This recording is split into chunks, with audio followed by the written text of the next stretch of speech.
It is my pleasure and privilege to welcome you to the Social Practice.Social Justice Symposium. 5 years ago, we hosted this event as a way to highlight our 20th anniversary. Today, we host this event as a 25-year-old organization on the precipice of one of its biggest years of growth. This event is one in a series of events this year celebrating our 25-year milestone.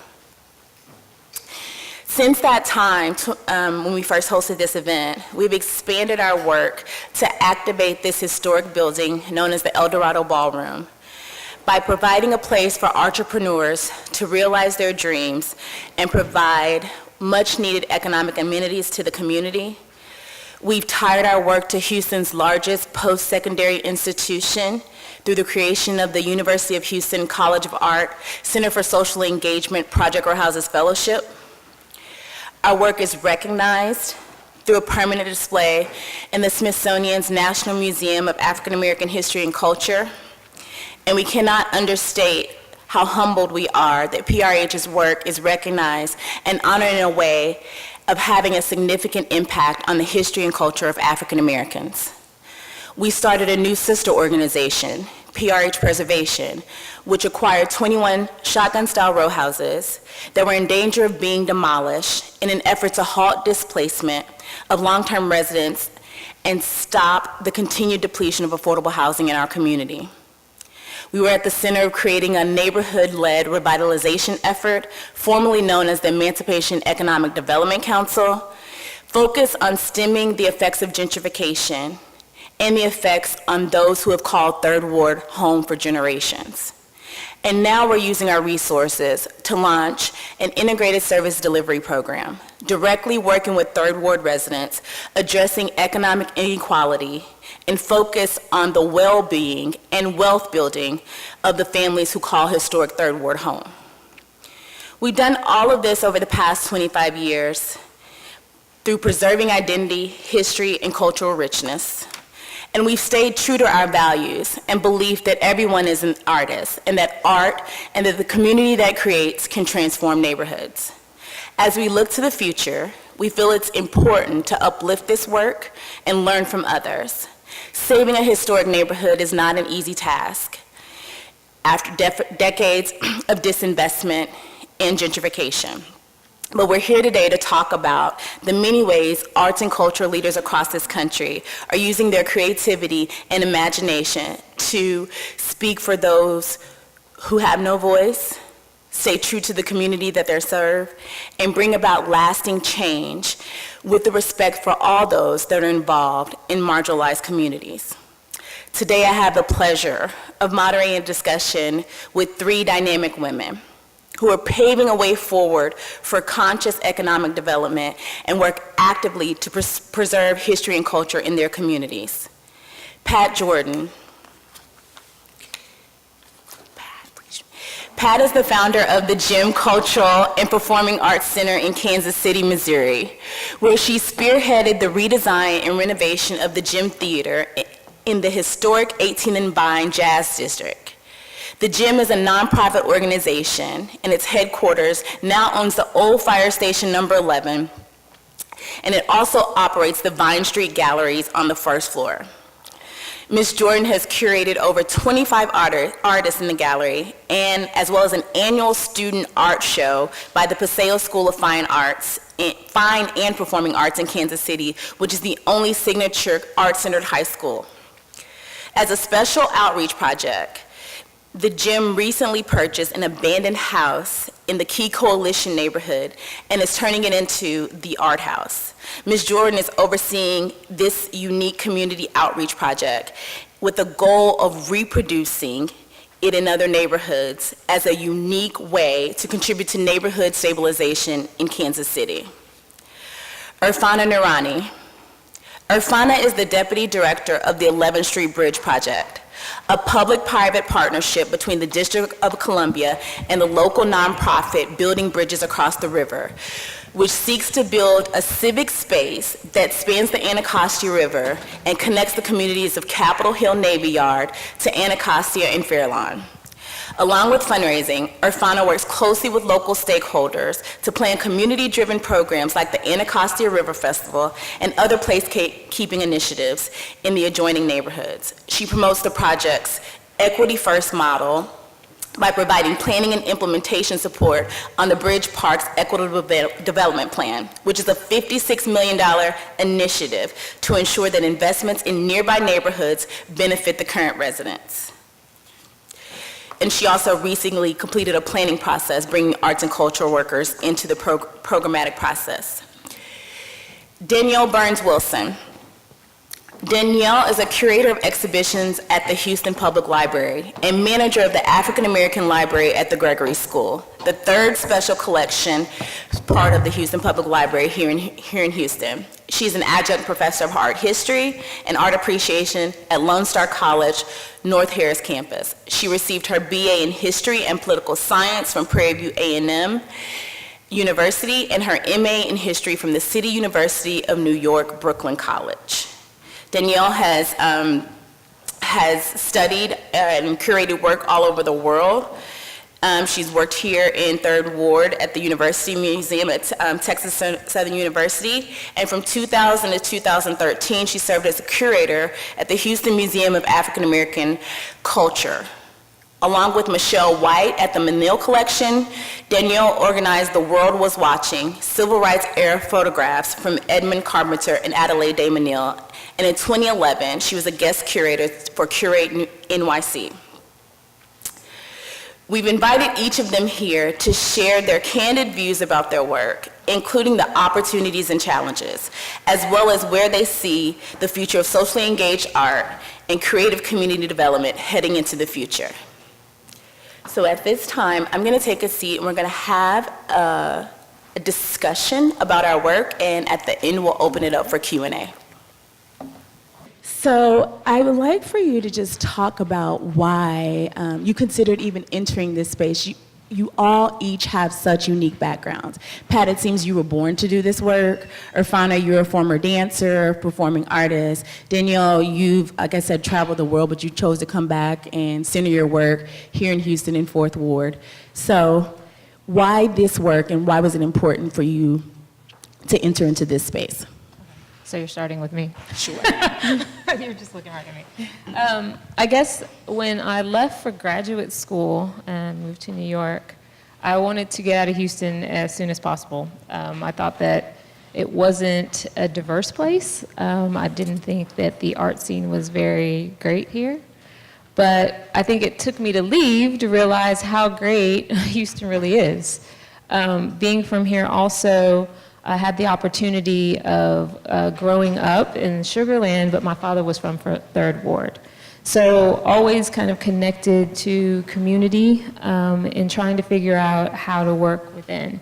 So I guess an interesting story is I actually won a fellowship, moved to St. Louis, worked at the St. Louis Art Museum, and then this job appeared at the library, and it was for the curator of the African American Library at the Gregory School. As Eureka mentioned, it's the 3rd special collections part of the Houston Public Library system, focused on promoting and preserving African American culture in Houston and surrounding areas, but located in Freedmanstown, 4th Ward, which is the first African American community in Houston. So got to St. Louis, put like a pencil in my pencil holder thingamajiggy, and I get a call from the city of Houston talking about this. So what I did was I actually ended up staying at the St. Louis Art Museum, working at the fellowship, but then commuting every month to Houston to do the work. So when I got back to Houston and realizing the rich history that was in Freedmanstown, 4th Ward, you know, curating an exhibition, and then really getting into what the community still had to offer, because at that point in Freedmanstown, 4th Ward, I mean, like many communities, a lot of social ills had come in, the neighborhood had gone down, but gentrification had kind of changed. So as I was, well, let me stop there, because then there's another role as manager. So I just want to talk how I got here. So that's how I got here. So. As an artist, your training teaches you to do many things. I never thought I would be building a bridge, but here I am because training as an artist allows you to have deep investigation, listening, working with the community from the ground up, and really be able to assess how culture plays such an important role in preserving who we are as Americans, who we are as Washingtonians, and so when I moved to Washington, D.C. about 5 years ago, and I met Scott Kratz, who's the director of our project, I had never seen a public space project that in a single intervention had so many possibility for a community that had been disinvested in Washington, D.C. for so long. So attacking health disparities in the community, economic disparities, environmental justice issues, and then with the creation of our Equitable Development Plan, really tackling shared prosperity that our city had seen with many. And so I was just really drawn to the project and its grassroots nature, from the ground up, building this park, working with the community on how to create a thriving neighborhood. And so that's what drew me in to start working on the 11th Street Bridge Park. Well, my background actually is in journalism. I graduated from the University of Missouri School of Journalism, and after that became the director of marketing and public relations for a major hospital in Kansas City. But while I was there, I was asked to serve on the board of directors of the Folly Theater, Theater League, and the Kansas City Friends of Alvin Ailey. And during that period of time, I kept passing by this wonderful edifice called the Gym Theater. And I started talking about ideas I had for the theater.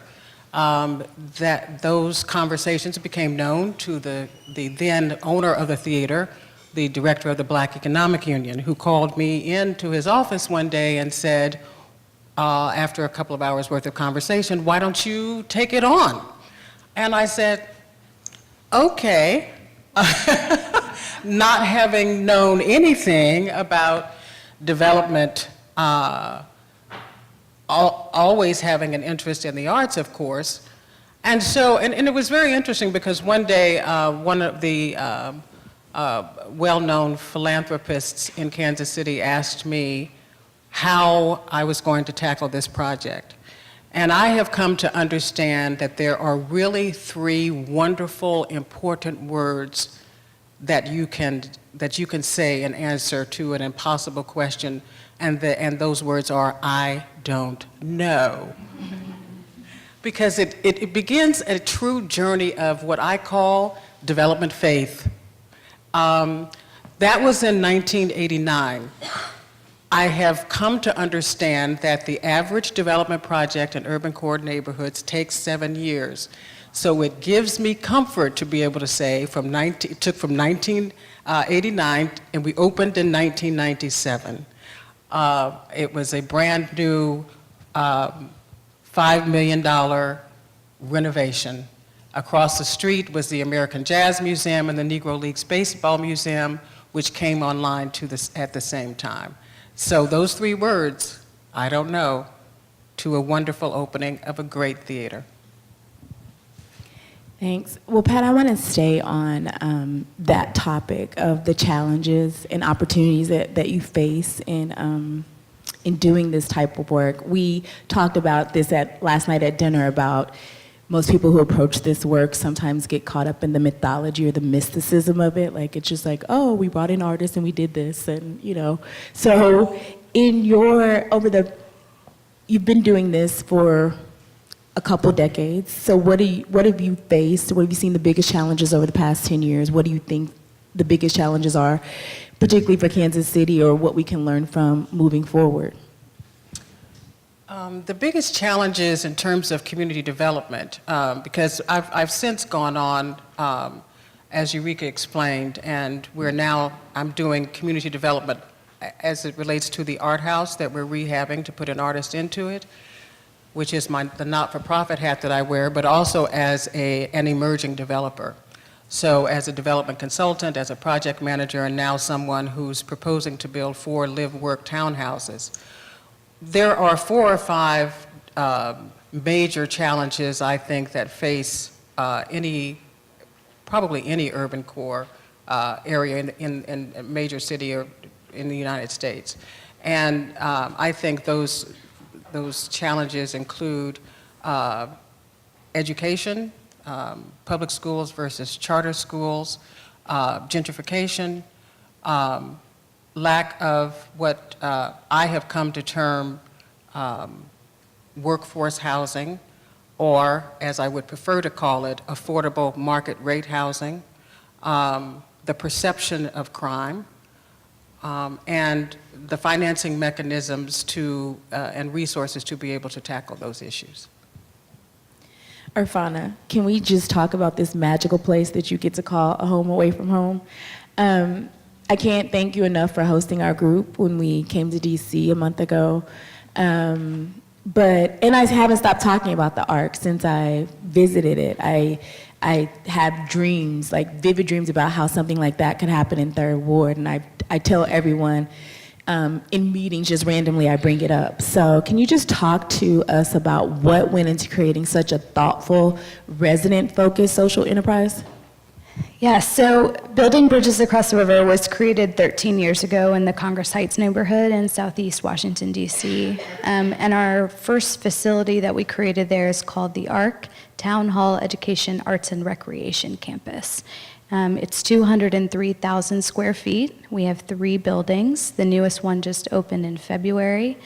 And we house 14 different nonprofits on our campus. So you can think of like our nonprofit as the spine, and then we operate this facility, and then these 14 nonprofits come and operate there. And the idea is that a family can walk into our building, onto our campus, and get multiple services in one place. So instead of sending a family to get health care in one place, to get maybe job training in another, to go to school in another, to go to the arts, to go to arts classes, we house everything in one place. And the interesting thing about the ARC is the way that it was set up, the leases that we have with our nonprofit partners, so they're paying below market rates to be on campus with us. The leases are 30-year leases. And so a nonprofit that wants to be in our space has to make a commitment to the community. Most likely they're already in the community, but they have to make a commitment to the community to stay there 30 years. And what that does is it provides stability for the community. They can rely on that nonprofit being there for a long period of time. But the cool thing about the ARC and what we're actually collecting data on now is the opportunity for cross-pollination to happen between the nonprofits. So instead of working in silos, we're all working together to create a better experience and take care of the whole human being rather than just, these different parts that sort of make up someone. So when you go into the health center at Children's National at the ARC, the doctor might say, hey, your child is suffering from obesity, and perhaps going to the Boys and Girls Club, which is also in our facility, or getting a CSA share from our farm can help really, so we have this like connection between all the nonprofits working there and all the different programs. And so we're actually working on collecting data right now with the Urban Institute to really understand the cross-pollination that's happening, how people are using the services in the building, what's missing. And our new building has a boys' school, David Lynch Foundation, which is teaching transcendental meditation to the community. We have a new black box theater there, and we have Apple Tree, which is an early learning school. So it's really about figuring out how all these nonprofits can work together efficiently and effectively to change a community. So Danielle, you're working currently in a community that has seen the adverse effects and impacts of gentrification. What happened to Fourth Ward is a common refrain in our community. So I'd be interested to hear your thoughts on how your work and the work of the Gregory School has really been instrumental in ensuring that the history and culture of Fourth Ward is not completely whitewashed. Well, our design basically and our mission is to promote and preserve the history of African American history and culture. And through our archives, we are telling the story of African American Houston with people from the community giving their collections.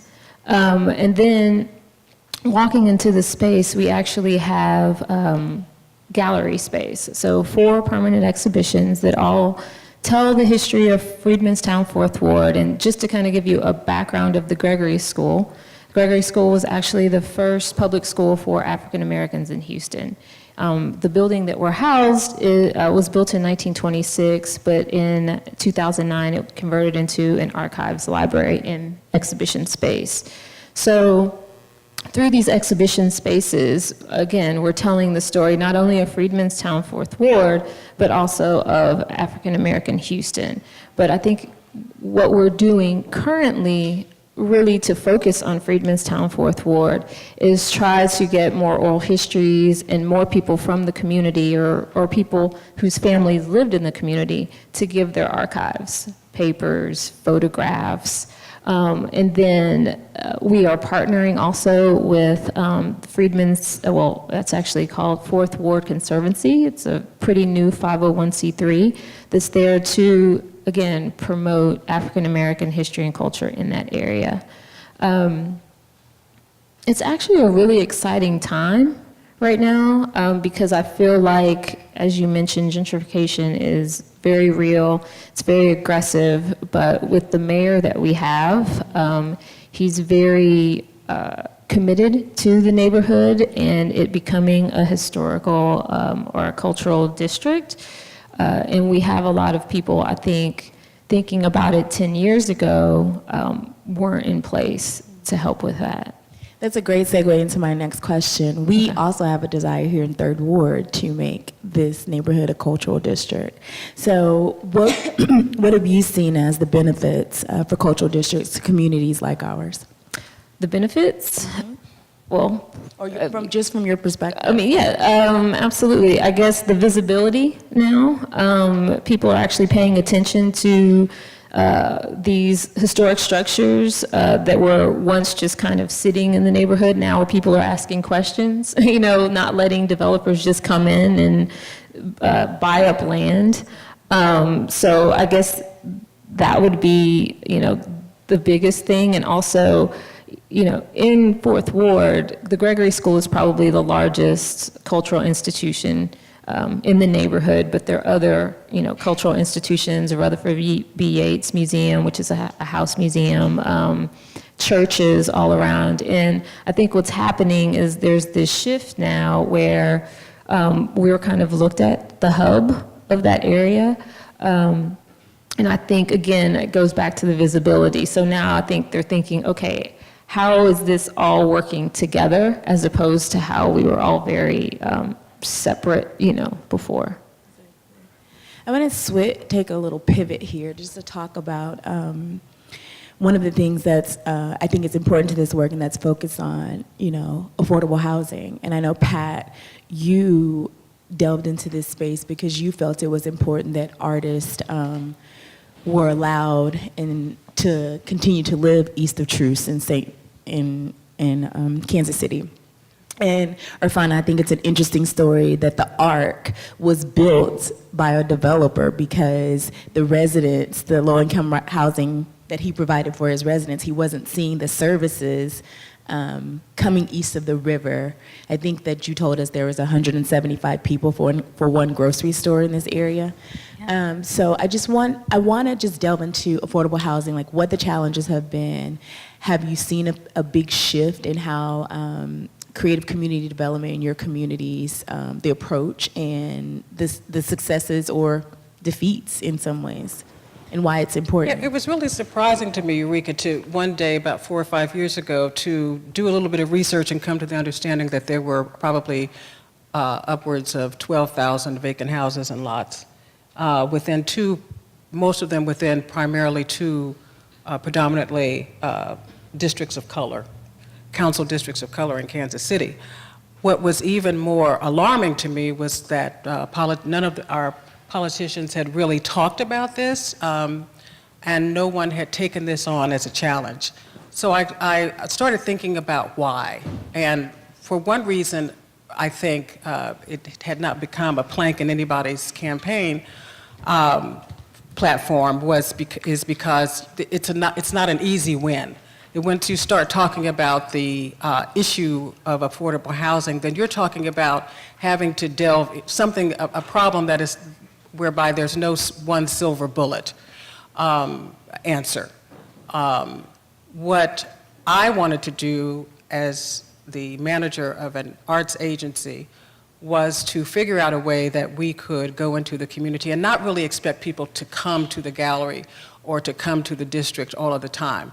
I began to realize and understand that there were people who were struggling to pay the light bill or trying to figure out whether to pay the light bill or to buy groceries. And that when you're talking about those kinds of struggles, who was I to ask folk to stop all of that, and come look at these wonderful photographs and pictures and sculptures in my gallery? I mean, all of a sudden it was just like, how dare I?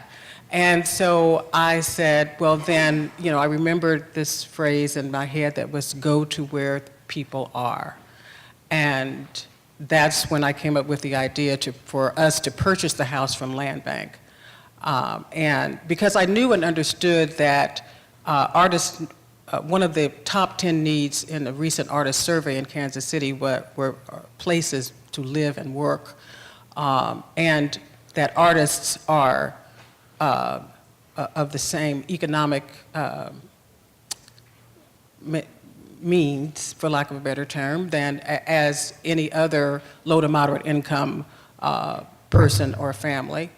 They're in that same genre, that same income range. And so why not use artists as an example of what could happen? What I've come to understand is that, and my challenge right now, and what I am beginning to look at is, how is it, once again, that we can build or rehab houses so that they're affordable, not using a lot of governmental subsidy.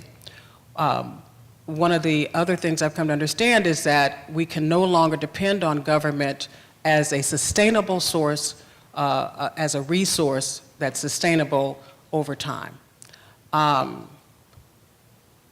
There are a couple of, I could go on. There are a couple of, okay, really quickly. So there are a couple of new initiatives that I have found two financial consultants to take a look at with me. One is called Opportunity Zones. Investors can defray capital gains taxes by investing in certain zip codes that have been approved by your individual state. So Opportunity Zones is one financial resource, potentially. The other is New Markets Tax Credits. And so I have two financial consultants who are looking at those two options for us. Great. Irfana, you have anything to add? Yeah. So when we started working on the Bridge Park, we looked at projects across the country and the effects they have on property values. And we knew that property values increase anywhere from 5 to 40% when you put in a major infrastructure project. And we knew that there was a lot of renters, particularly in our neighborhood east of the Anacostia River. And so we immediately went back to the community and we said, we can't create this infrastructure project if the effects are going to be that it displaces the community that we're trying to serve.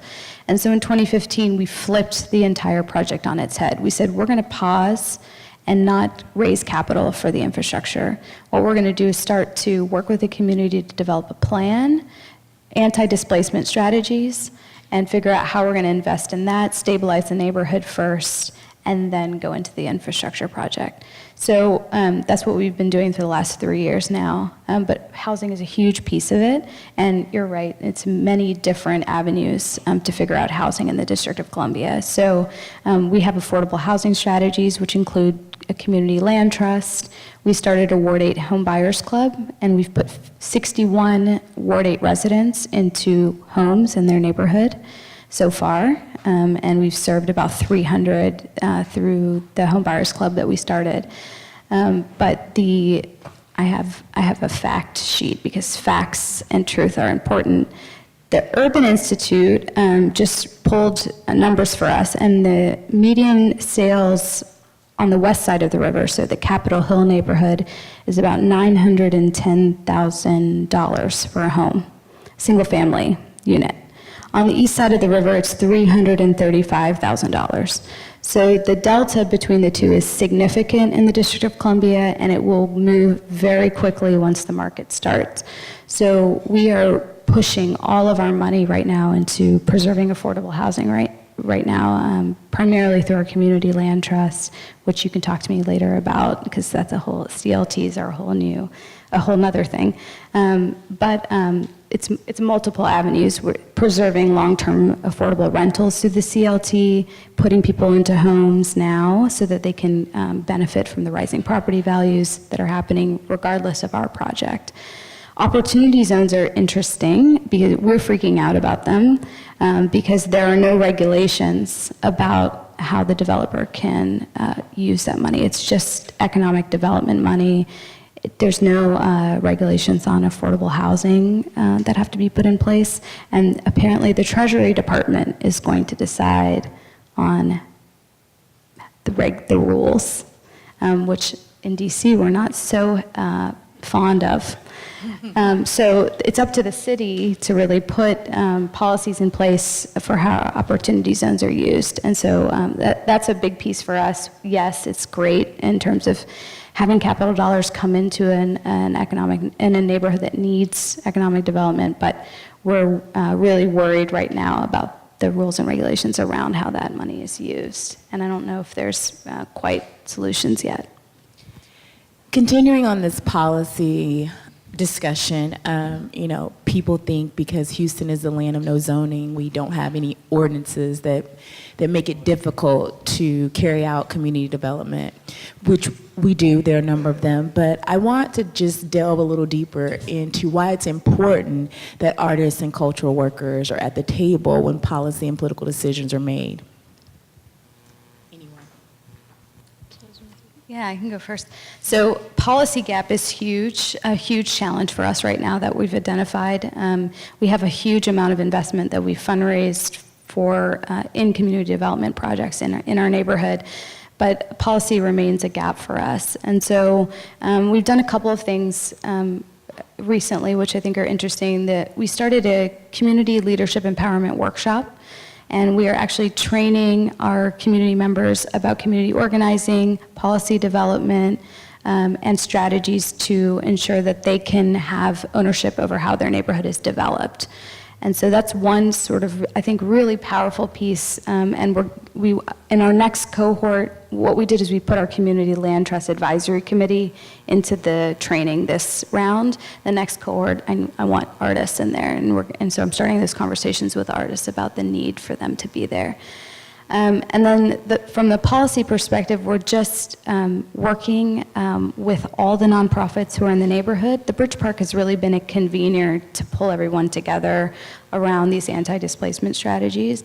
And so we've started working with the nonprofits to really figure out how we're going to put pressure on the government, the local government, to really support our anti-displacement strategies so that we can really have the impact that I think we need.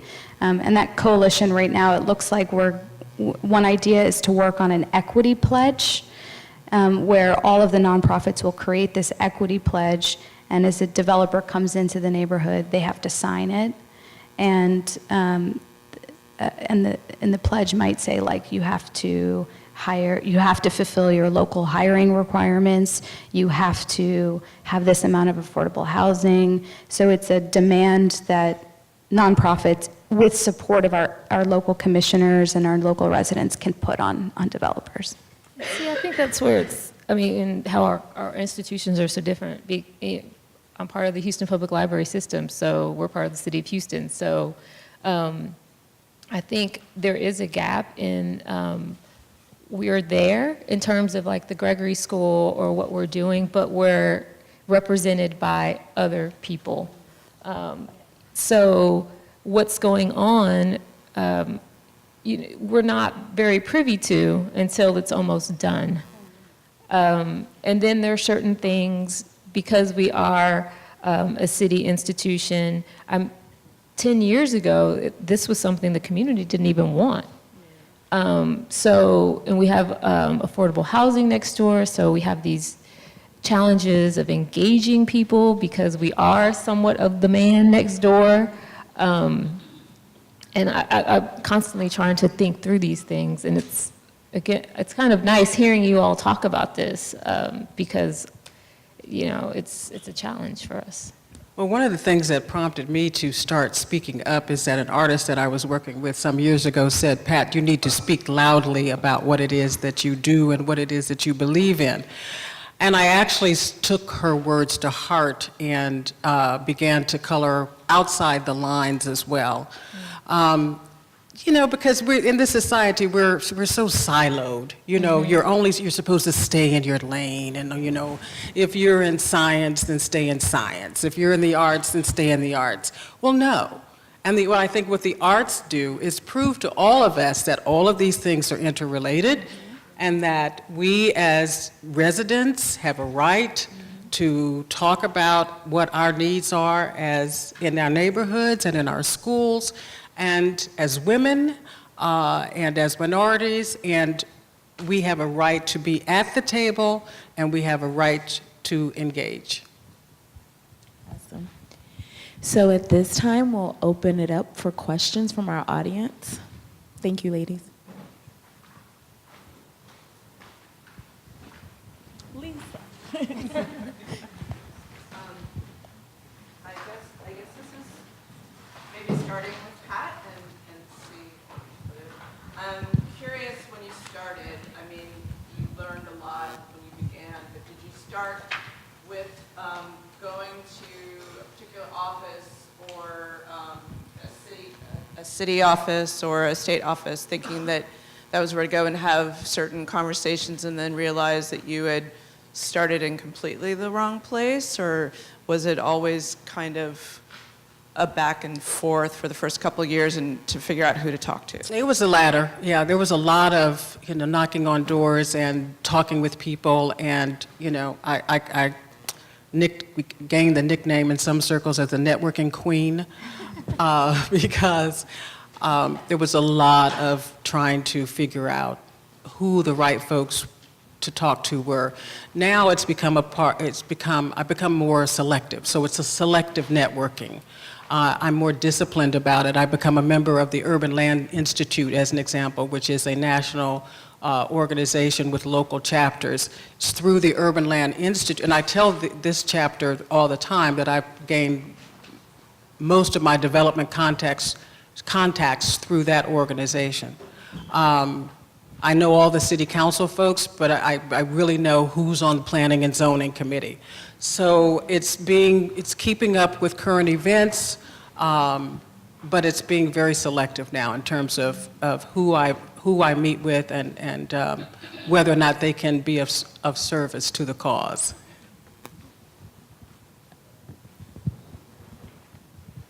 Hi, my name's Nathan. My question is mostly for Irfana.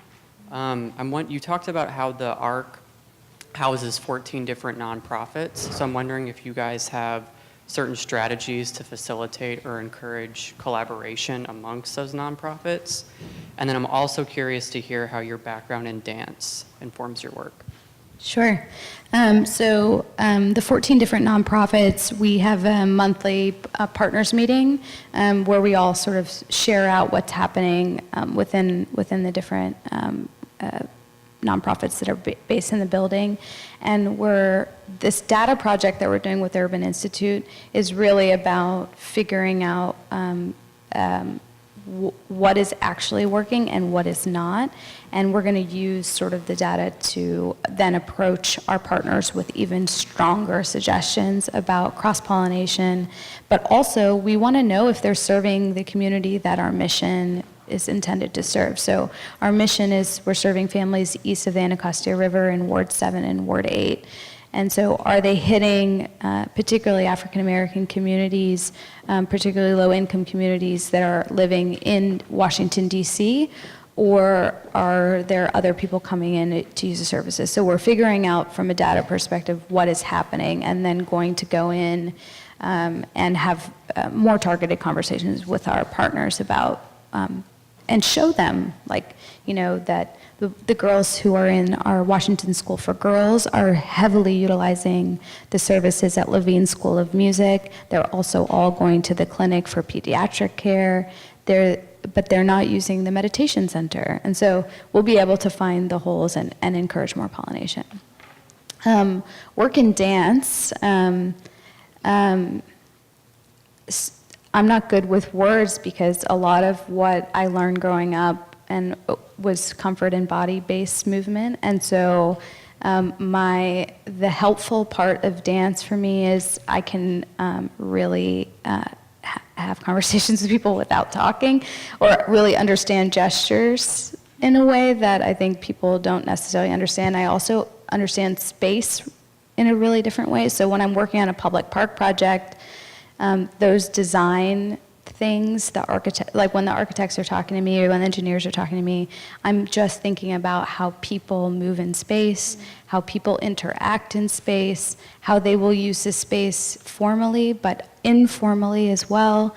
And so those tools and techniques that I learned in movement have really helped with spatial design and that sort of thing.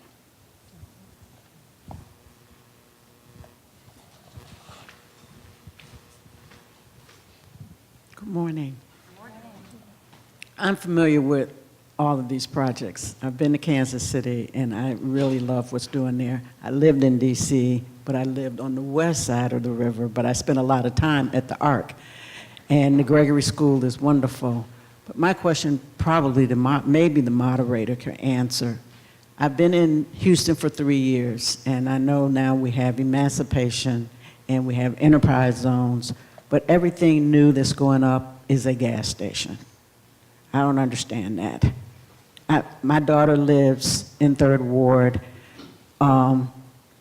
just before Yellowstone, and if you go out her garage and go a block, there's 6 gas stations between Scott and Cullen. So I live further down. Everything new is a gas station in these enterprise zones. Can someone, either on the panel or in the audience, explain how do you get an opportunity? Because I also volunteer for a not-for-profit community organization to help someone get those funds, as opposed to a beautiful corner like Scott and North McGregor becoming a gas station.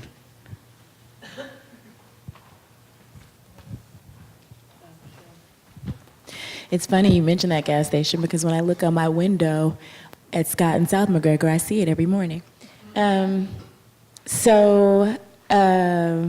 Couple of things. Houston is a car culture city. We love our cars. But I think here in Northern Third Ward, with our community-led efforts, we're looking at revitalization holistically, whether it's affordable housing, bringing back true economic vibrancy through the Emancipation Avenue corridor, meaning promoting the creation of small businesses and what they mean to our community.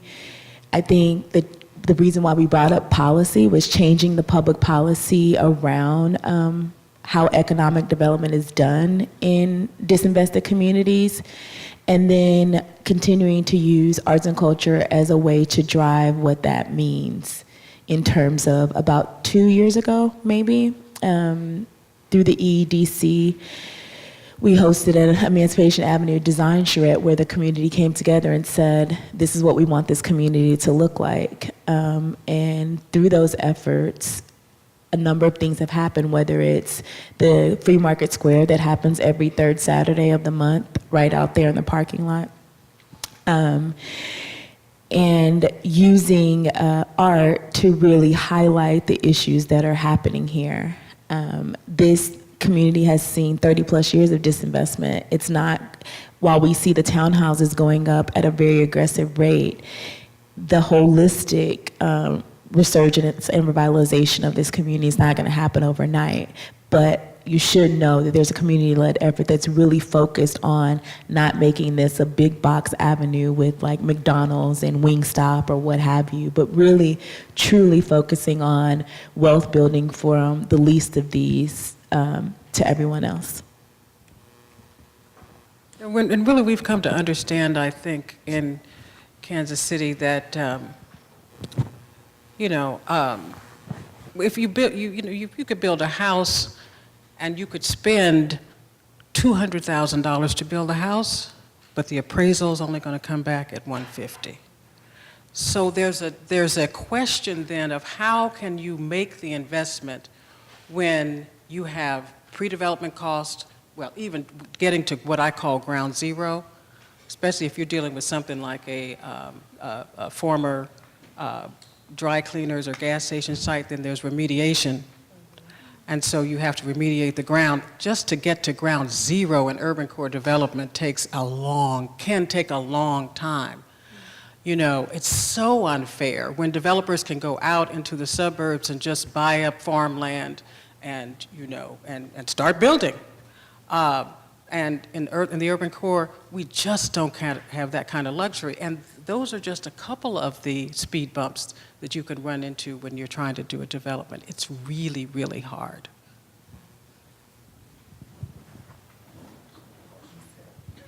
Hi again.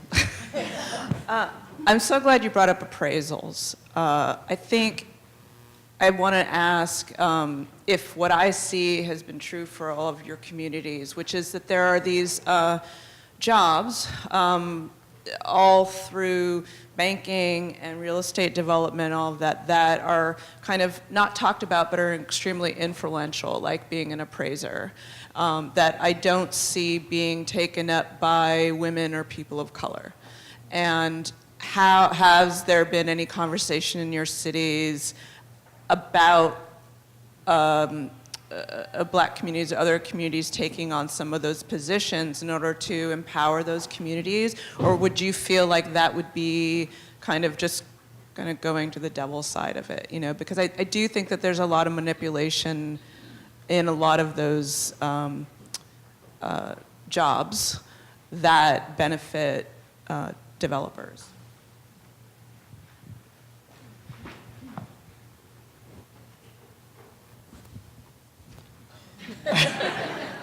I never thought about it. That's great. I'm going to write it down. I don't know I don't know anything about sort of the makeup of the appraisers in Washington, D.C., but we are landlocked and height locked in the District of Columbia, so there's nowhere to go after the community that I work in is developed. There literally will be nowhere to go. So it's very concerning, and I think it's a great idea. I'm gonna definitely take that back. There are several, I should say, younger folk, younger than me, 30s or 40s, who've taken an avid interest in entering into a number of fields: commercial real estate development, realtors. There's an African American Realtor Association in Kansas City, as an example. So, I think as a culture, we've probably, and I'm talking across all races, we in the United States have run from this problem. And I think there's gradually becoming, as is evidenced by this conference, a new awareness of the many layers of possibilities that there are. Let's look at this as an opportunity for folks to come in and start becoming part of those professions, or becoming involved in those professions, becoming those professionals. We need everybody's help.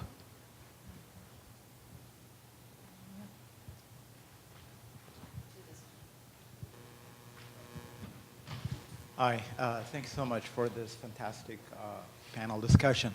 So my question is for you in the middle, Alba. Irfana, yeah. Sorry, I'm horrible with names. And so I was interested in learning more about the community policymaking practices, that you guys are instituting in your spaces, and if that has also become public policy, right? So we suffer, as artists, we suffer a lot from not participating in making policies. So I was wondering if you could talk a little bit about you guys' practice.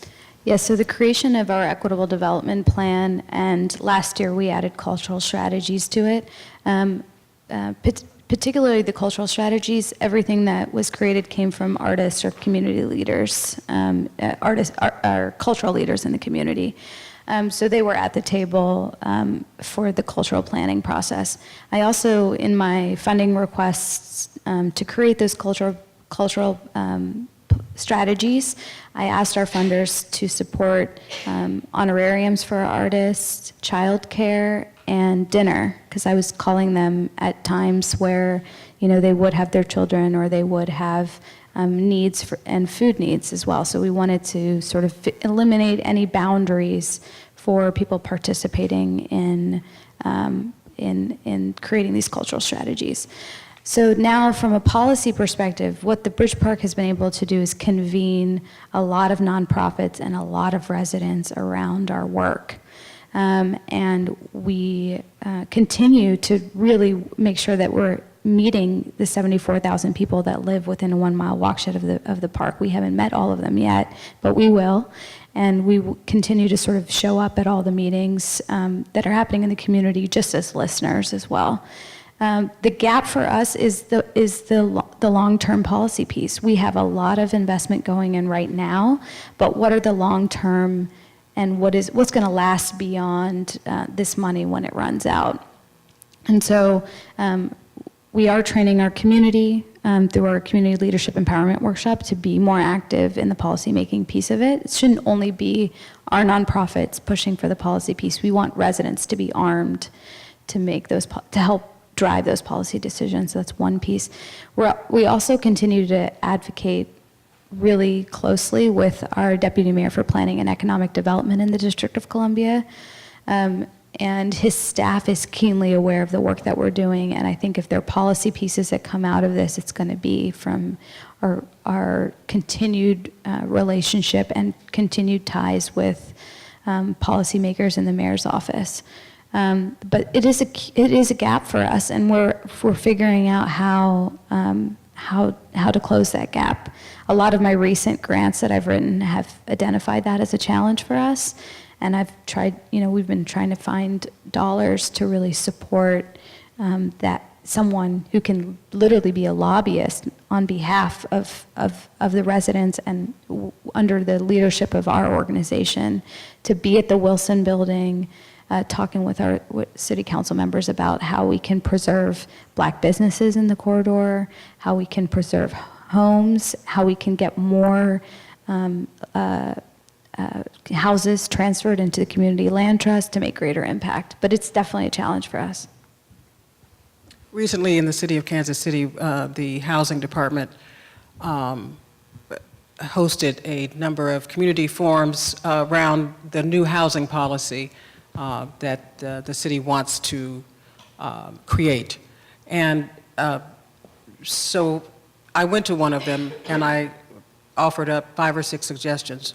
2 of them were to ban the building of luxury apartments in distressed neighborhoods. And the second was to freeze the real estate taxes of long-term residents.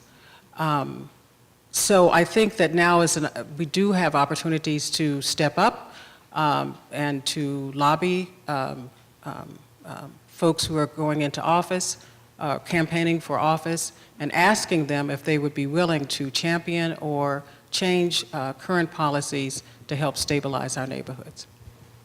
And also voting, like we're really working with our community right now on just voting. In our last election, it was a primary election in DC, which is all that matters in DC because everyone's Democrat.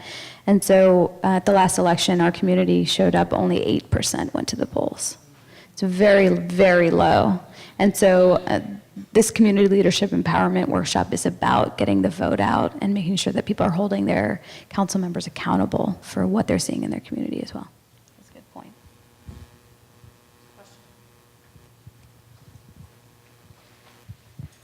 Hi. So you kind of touched on this question earlier, talking about the kind of a younger generation. And I was wondering, with the recent trend that we see with millennials or younger individuals returning back home to live with their parents and not seeing the investment in building or buying, what type of capacity building or things that are you doing to kind of build in the younger voice or get them more involved? Or if they are interested, what do you recommend for them to start? So are you specifically talking about millennials or even younger? Yeah, so we do have a huge millennial population in DC. It has grown tremendously, although in the last year, I think it dropped for the first time because it's too expensive to live in DC now.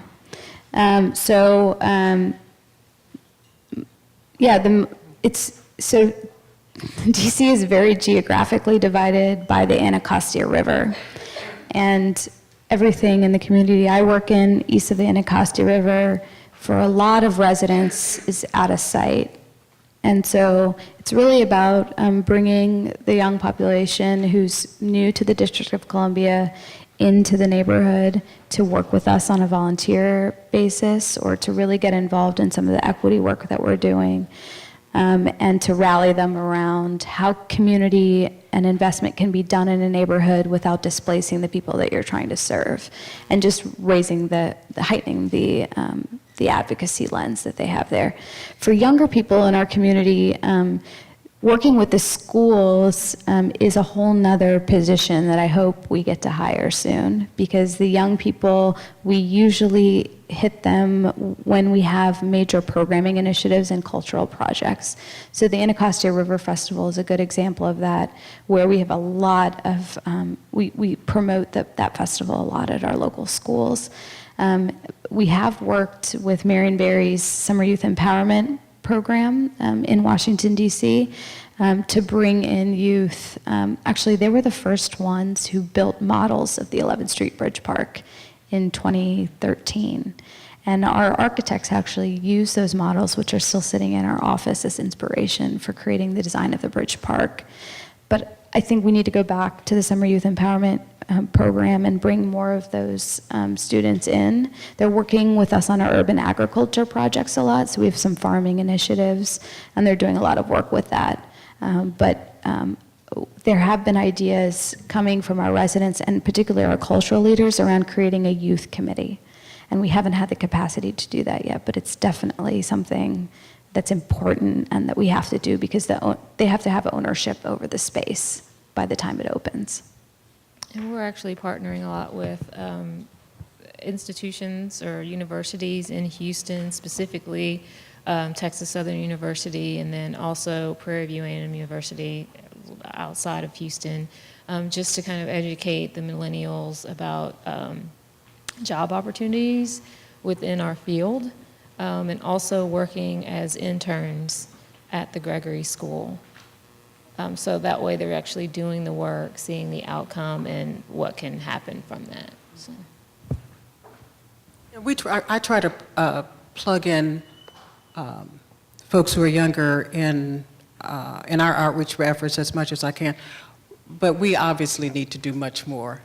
That's a bridge that we haven't we haven't done what we really need to do.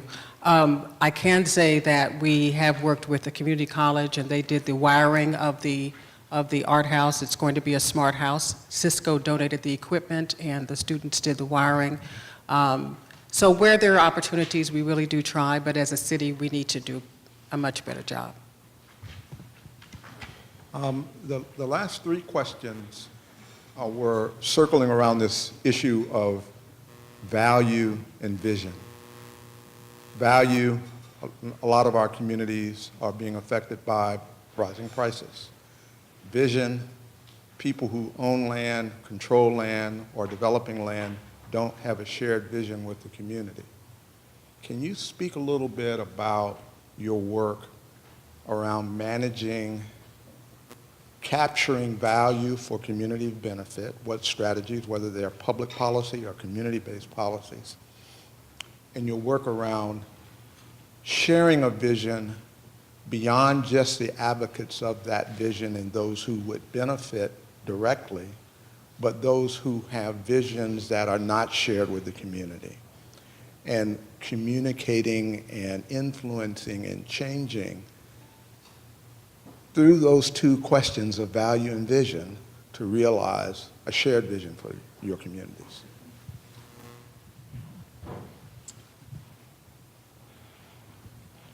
Wow, okay. I mean, I think that has a lot to do with personally, for me, at any rate, how it is that I reach out to the community and what it is that I do and how it is that I engage. And I think what I try to promote is that everyone has an obligation to reach out and help their neighbor, and that's really what this is all about. I mean, this is about what are your issues and what is it that you're dealing with today, and how is it that I can help you? I promote this whole idea of there being a new model of success. Capitalism as we knew it and as we know it is not working for us today. And so I say to young people and to friends, you know, it's not the big house in the suburbs anymore. It is just not about that. And to people who are CEOs or executives, it's what happened to the meaning of corporate social responsibility. You know, let's take care of our neighbors. It's to me, it's kind of that simple. It's not always the big picture. It's not always the big vision. It's how can I help the young family down the street? For us, the greater legacy of the 11th Street Bridge Park project will not be the park. It will be to create a stronger community muscle with the residents that are already there to advocate and demand change on how they want their community to develop. So we are sort of approach it from that point of view. The greater legacy is beyond this physical space, and it's creating capacity and creating ownership and transferring power, which we have to do more of, transferring power to the residents to really take on and demand of the development that's going to happen. Our Equitable Development Plan, what it's done is given a written document that has been created by residents for them to use as an advocacy and policy tool. So even though it's about the 11th Street Bridge Park and the 1 mile radius around the park, it captures a lot of what's happening for the community at a larger scale.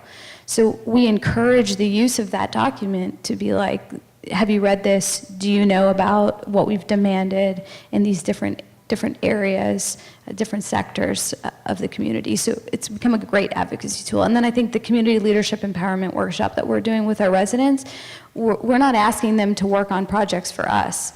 We're asking them to use those skills and decide what's important to them. And it may be in education and advocating for a better school system.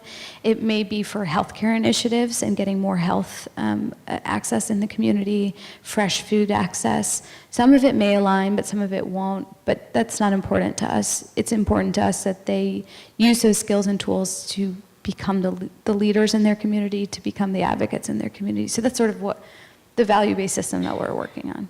Does that help? Okay, thanks. Okay, I want to thank these wonderful ladies, not only for all of the great work that you do on behalf of your communities, but for joining us today, for traveling from all over the country to be with us. At this time, we're going to break. It's the end of our session, but I wanted to highlight that there are 2 breakout sessions happening downstairs, starting at 11:30. The first one is called Ground Zero, Understanding Gender Diversity, and it'll be led by Charlie Soule. They will share information on what gender diversity, transness is, and provide participants with tips on how to interact with people in a way that honors everyone.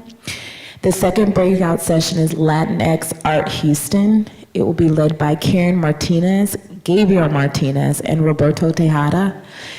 And as some of you know, there will be a large Latinx art exhibition happening here in Houston in the spring. And this session hopes to start a conversation about Latinx art in Houston with an eye towards a series of citywide exhibitions and programs for 2019.